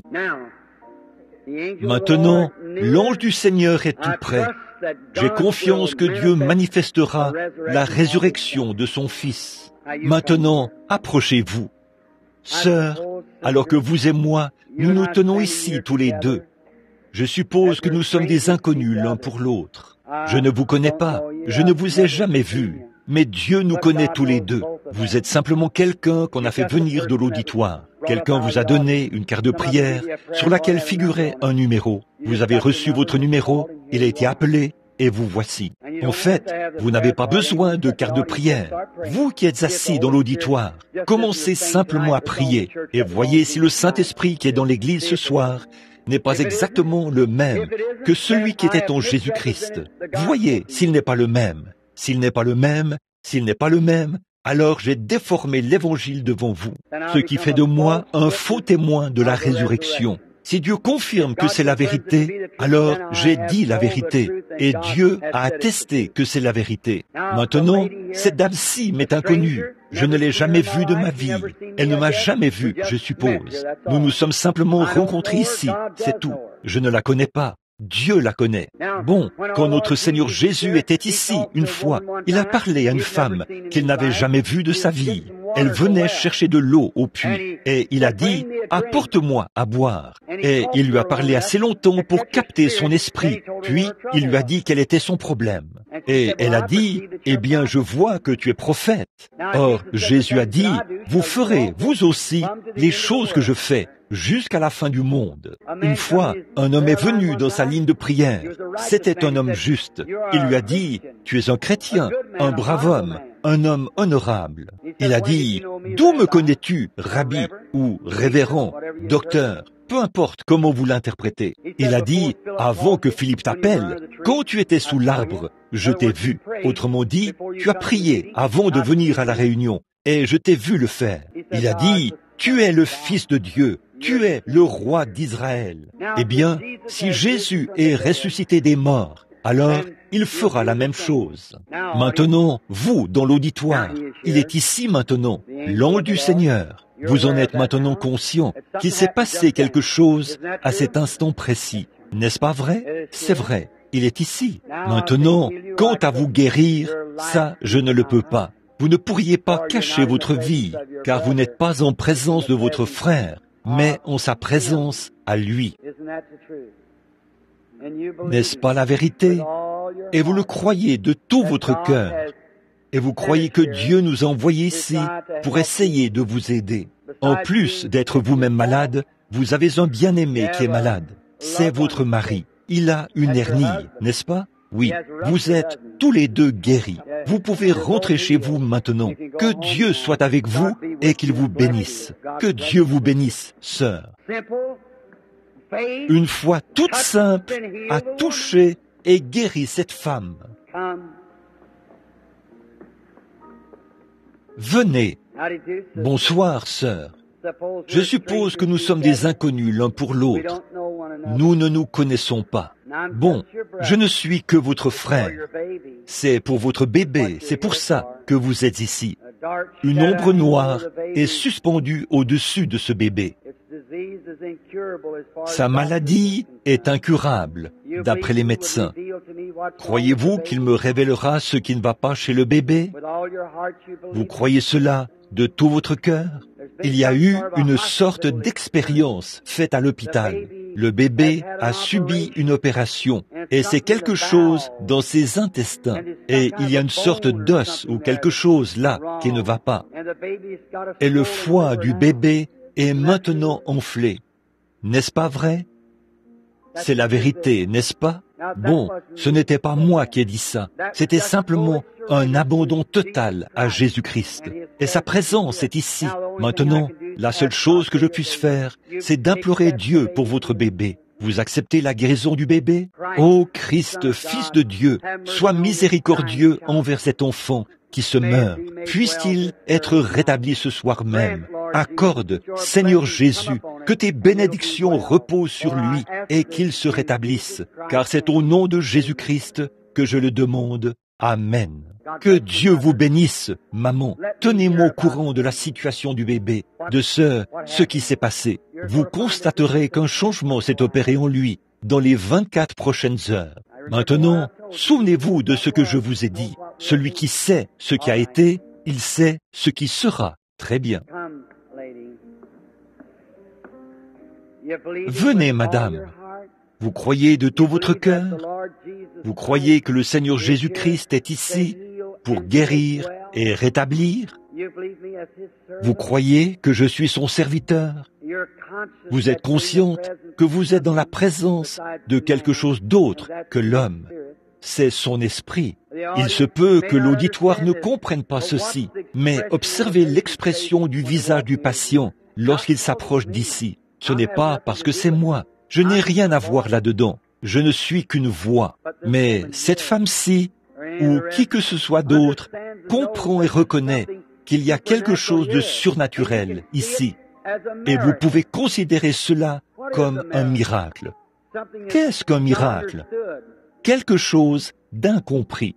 Maintenant, cette femme m'est inconnue, et je le suis pour cette femme. Nous ne nous connaissons pas. C'est peut-être la toute première fois que nous nous rencontrons, mais Dieu nous a nourris tous les deux depuis notre naissance. Madame, vous croyez que le même Seigneur Jésus qui a parlé à la femme au puits, que j'ai représenté ici ce soir, et que 300 ou 103 âmes l'ont accepté comme sauveur.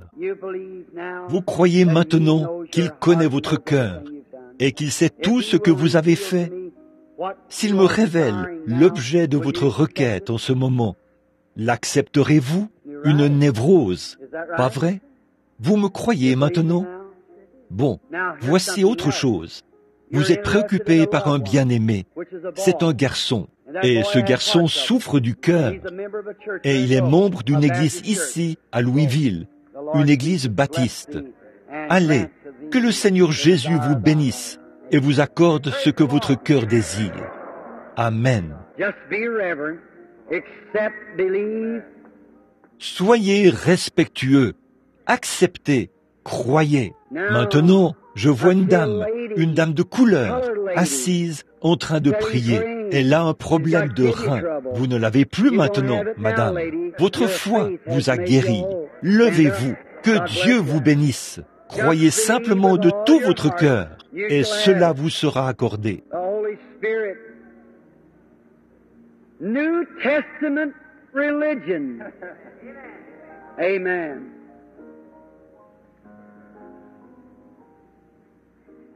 Le Saint-Esprit, la religion du Nouveau Testament. Amen. Vous croyez que cette tension artérielle vous quittera, monsieur? Vous qui êtes assis là, à me regarder? Oui, très bien. Cela vous est accordé. Que Dieu vous bénisse. Just believing.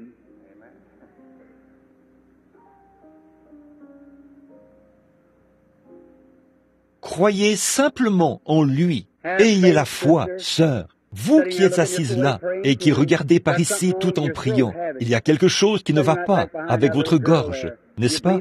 Vous qui êtes assise là, juste derrière cette petite fille, vous croyez que Dieu va vous rétablir? Vous, la petite dame qui est assise ici, vous êtes assise là et vous priez pour que je vous dise quelque chose. Je sais que c'est une affection de la gorge. Vous n'avez pas besoin de quart de prière. Vous avez simplement besoin de ce que vous avez, la foi. Acceptez-vous votre guérison maintenant? Que Dieu vous bénisse. Rentrez chez vous et soyez rétablis maintenant. Amen. Ayez la foi. Croyez de tout votre cœur. Jésus-Christ l'accomplira. Oh, je l'aime. Pas vous? Très bien. Venez, monsieur. Ayez foi en Dieu. Croyez de tout votre cœur. Dieu l'accomplira. Bonsoir, monsieur. Étiez-vous de ceux qui se sont levés il y a quelques minutes? Je vois qu'il y a encore de la lumière autour de vous. Vous avez accepté Christ comme votre sauveur personnel. Vous souffrez de nervosité. N'est-ce pas vrai? Vous aviez une mauvaise habitude. Fumer. Dieu ne veut pas que vous fassiez cela. Ça fait du mal à vos nerfs. Et c'est ce qui vous amène à le faire. C'est la vérité, n'est-ce pas? Vous voulez vaincre cela. Vous abandonnez la cigarette. Vous abandonnez tout. Jésus-Christ a déjà touché votre corps. Vous allez vous rétablir et le servir. Vous croyez maintenant? Afin que vous reconnaissiez ceci. Vous n'êtes pas de cette ville. Vous venez de l'extérieur de la ville, n'est-ce pas? Vous venez de l'Indiana. Vous avez traversé la rivière. Vous venez d'une ville qui s'appelle Greensburg, ou quelque chose comme ça, dans l'Indiana. Pas vrai? Maintenant, tout va bien pour vous. Oui. Maintenant, vous pouvez rentrer chez vous et être en bonne santé. Que Dieu vous bénisse. Que l'auditoire soit respectueux. Soyez en prière. Attendez-vous à ce que Dieu bénisse et guérisse. Amen. Ayez foi en Dieu. Vous qui êtes assise là, la dame qui a le doigt levé comme ceci, qui souffre de... Croyez-vous que Dieu va vous guérir de cette hypotension que vous avez? Le croyez-vous? Oui. Vous croyez qu'il existe? Alors, levez-vous et acceptez votre guérison. Cela va vous quitter et vous pourrez rentrer chez vous et être en bonne santé. Vous dites, qu'est-ce qui a fait cela? Le même Jésus-Christ qui s'est tourné vers la femme qui avait la perte de sang et a dit, ta foi t'a sauvé. Il a dit qu'il sait toutes choses et qu'il les révèle selon son bon vouloir. Très bien. Amenez votre passion. Ayez la foi. Bonsoir, monsieur. Croyez-vous que je suis son serviteur? Vous croyez que vous êtes dans sa présence, non pas celle de votre frère, mais vous êtes conscient qu'il se passe quelque chose? Quelqu'un a dit à l'instant que je lisais dans votre pensée. C'est faux. Jésus-Christ connaissait leurs pensées. Pas vrai? Les gens ne pensent pas à leurs péchés et aux choses qu'ils ont faites. C'est le Saint-Esprit. Très bien, monsieur. Regardez par ici et croyez. Sommes-nous des inconnus l'un pour l'autre? Nous ne nous connaissons pas. Nous ne nous sommes probablement jamais vus de toute notre vie, juste au cours de cette réunion. Alors, s'il y a quoi que ce soit à votre sujet, peu importe ce que c'est, votre maladie ou quoi que ce soit d'autre, Dieu seul le saurait. En ce qui me concerne, je ne sais pas. Mais je vois qu'on vous transporte à l'hôpital. Vous venez juste de quitter un hôpital. Il y a quelque chose qui ne va pas dans le sang. Les globules sanguins se brisent, ou quelque chose comme ça. Et vous avez je vous vois dans un lit, et quelque chose est suspendu près de vous. C'est quelque chose qui tombe goutte à... C'est du sang. Je vois 1, 2, 3, 4, 5, 6, 7 transfusions sanguines que vous venez de recevoir. Est-ce vrai? C'est la vérité. Votre femme est malade. Elle souffre d'arthrite et de problèmes de foie. Pas vrai? Et vous n'êtes pas de cette ville. Vous venez d'un endroit sur le bord de la rivière, en amont, de Cincinnati, dans l'Ohio. Vous vous appelez Berghaus. Vos initiales sont R.P. Rentrez chez vous et soyez en bonne santé. Jésus-Christ vous a guéri. Ayez foi en Dieu. Lui dire son nom? Jésus-Christ n'a-t-il pas dit à Pierre, « Tu es Pierre » Maintenant, soyez respectueux, mes amis. Les visions affaiblissent tellement. Vous avez assisté aux réunions cette semaine et vous savez de quoi je parle. Ayez simplement foi en Dieu. Croyez. Et il y avait quelque chose, juste un instant. Je vois une dame devant moi. Non, c'est cette dame qui est assise juste ici, au bout. Vous êtes, ce n'est pas vous, c'est quelqu'un d'une autre apparence. C'est une bien-aimée qui est à l'hôpital et elle a un cancer. C'est une dame, elle est mourante. C'est votre belle-sœur, pas vrai? Si c'est vrai, levez-vous maintenant et acceptez la guérison pour votre belle-sœur qui est à l'hôpital. Le Seigneur Jésus-Christ qui sait tout cela.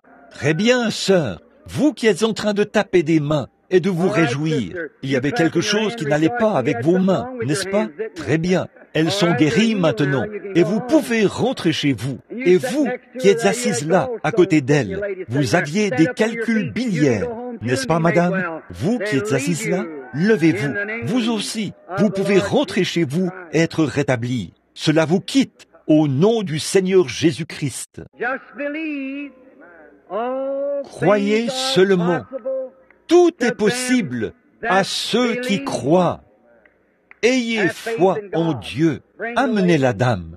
Vous croyez, madame, alors que vous vous avancez, vous acceptez Jésus comme sauveur et vous m'acceptez comme son prophète. Alors, si c'est le cas et que j'ai rendu témoignage de la résurrection de Jésus-Christ, celui qui s'est tenu là, qui a parlé à la femme au puits et qui a su exactement quel était son problème, il lui a dit, « Va chercher ton mari. » Elle a dit, « Venez voir un homme qui m'a dit tout ce que j'ai fait. » Il ne lui a jamais dit tout ce qu'elle avait fait, mais il savait, selon ce que le Père allait lui révéler, tout ce qu'elle avait jamais fait. Est-il le même Seigneur Jésus ressuscité? Vous avez eu un accident. Non, vous avez eu quelque chose comme... Vous avez été... C'est le Saint-Esprit que vous recherchez. Le baptême du Saint-Esprit. C'est exact. Et vous avez... J'ai vu quelque chose. Vous avez aussi de l'hypertension, n'est-ce pas? Juste un instant. Une vision est apparue devant moi. Oh, c'est la femme qui est assise là, en train de prier. C'est vous qui avez eu... Vous vous êtes fait mal aux pieds, n'est-ce pas? Un accident, et vous avez été blessé aux pieds, pas vrai? Et vous avez des problèmes de reins, pas vrai? Cela s'est déplacé vers cette femme. Vous serez toutes les deux rétablies. Jésus-Christ. Alléluia! Oh, le glorieux et incomparable Seigneur Jésus-Christ, qui a sauvé votre âme il y a quelques instants. Il confirme sa présence. Amen. Vérifiez sur l'enregistrement et voyez si ce qu'il dit n'est pas la vérité.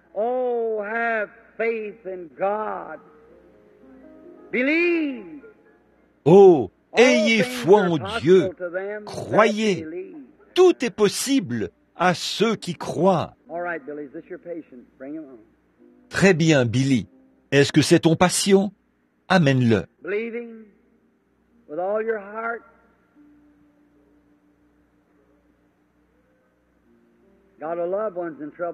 Croyez-vous de tout votre cœur? Vous avez un bien-aimé qui a aussi des ennuis, n'est-ce pas? Lui non plus, il n'est pas d'ici, de cette ville. Il a une sorte de spasme. C'est un genre de danse de Saint-Guy, pas vrai? Il habite dans une ville où coule un fleuve. C'est une grande ville bordée d'un fleuve. Et il y a beaucoup de bruit. C'est Saint-Louis, pas vrai? C'est exact. Et vous avez un autre parent. C'est une sœur, ou quelque chose comme ça. Et elle vient d'une région où il y a des collines, des arbres toujours verts. C'est l'Arkansas. Elle souffre du cœur. Allez, vos désirs vous sont accordés par Jésus-Christ, le Fils de Dieu. Disons, loué soit le Seigneur Jésus-Christ, celui qui est ressuscité, celui qui vient du calvaire. Soyez respectueux, ne vous déplacez pas. Juste un instant, nous terminerons dans quelques instants.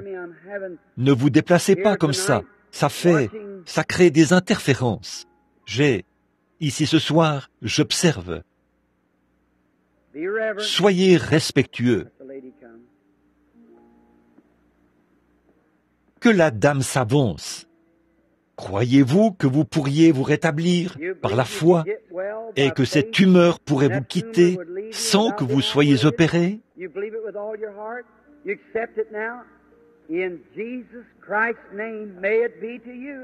Vous croyez cela de tout votre cœur? Vous l'acceptez maintenant? Au nom de Jésus-Christ, qu'il vous soit fait comme votre foi l'a déclaré. Amen. Monsieur, vous qui êtes assis là, avec la cravate rouge, vous souffrez d'une hernie.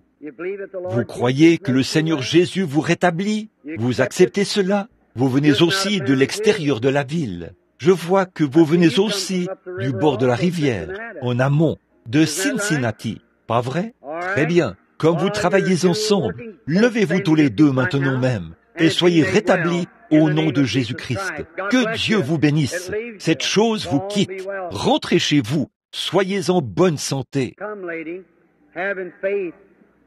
Venez, madame. Ayez la foi.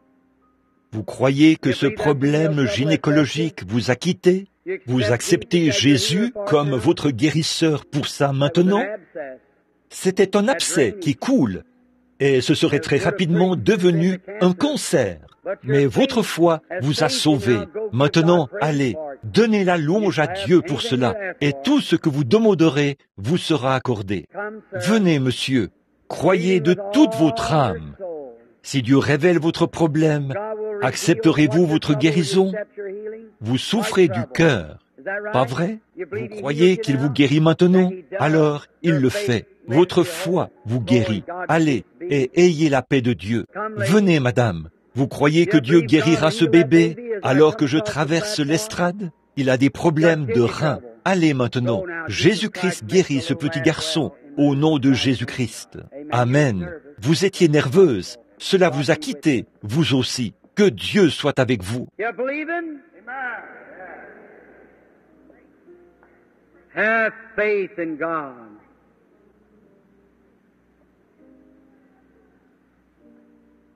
Vous croyez en lui? Ayez foi en Dieu. Vous voulez vous remettre de ce problème de bronche? Vous croyez que Dieu vous en guérit? Si vous le croyez de tout votre cœur, levez-vous, madame. Acceptez votre guérison. Que Dieu vous bénisse. Vous pouvez rentrer chez vous maintenant, être rétabli. Très bien. Croyez-vous de tout votre cœur? Accepterez-vous votre guérison si Jésus-Christ, qui parle, révèle votre problème? Nous sommes des inconnus l'un pour l'autre, mais il connaît votre problème. Vous avez un problème féminin, gynécologique, au niveau de l'utérus et de l'ovaire. Allez maintenant, Dieu vous a rétabli. Votre foi vous sauve, madame, au nom de Jésus-Christ. Disons, gloire au Seigneur. Chacun de vous peut être rétabli en ce moment, si vous croyez. Maintenant, madame, levez-vous là où vous êtes. Regardez par ici. Tout cet auditoire, un grand pourcentage de ces gens souffrent de nervosité. Parfois, vous avez l'impression que vous allez perdre la tête. N'est-ce pas? Vous devenez tellement nerveuse. Récemment, vous avez laissé tomber quelque chose. C'était un plat ou quelque chose que vous teniez en marchant. Mais maintenant, Jésus-Christ vous en a guéri et vous en êtes conscient. Alors, continuez votre chemin et réjouissez-vous. Maintenant, au nom de Jésus, le Fils de Dieu, je défie chaque croyant ici de croire que ceci est la vérité. Le croyez-vous? Eh bien, dans ce cas, si ceci est la vérité confirmée de Dieu, écoutez-moi. Posez vos mains les uns sur les autres pendant que je prie pour vous. Et je veux que chaque personne qui est ici maintenant accepte sa guérison. Dieu Tout-Puissant, sois miséricordieux envers les malades et ceux qui ont des besoins. Ici, dans cette salle tout entière, on dirait qu'il y a en ce moment une grande colonne de lumière. Je sais qu'il y a quelqu'un qui se tient près de moi, qui a les mains sur moi, alors que j'ai les mains posées sur les mouchoirs. Bénis-les, Seigneur, pour la guérison des malades. Tous ces gens ici qui sont dans le besoin, leurs bras et leurs mains posés les uns sur les autres, puisse la puissance, le moyen pourvu par Dieu, le Fils de Dieu, dans sa grande puissance et sa majesté, balayer ce bâtiment comme un vent impétueux et condamner toute maladie, chasser tout mauvais esprit. Maintenant, je condamne Satan. Je revendique la victoire sur lui à l'instant. Sors de ces gens, Satan, au nom de Jésus-Christ. Que tous ceux qui sont ici et qui croient que Jésus les guérit se lèvent et donnent la louange à Dieu au nom de Jésus-Christ. Ô Dieu, au nom de Jésus-Christ, Ils acceptent maintenant leur guérison.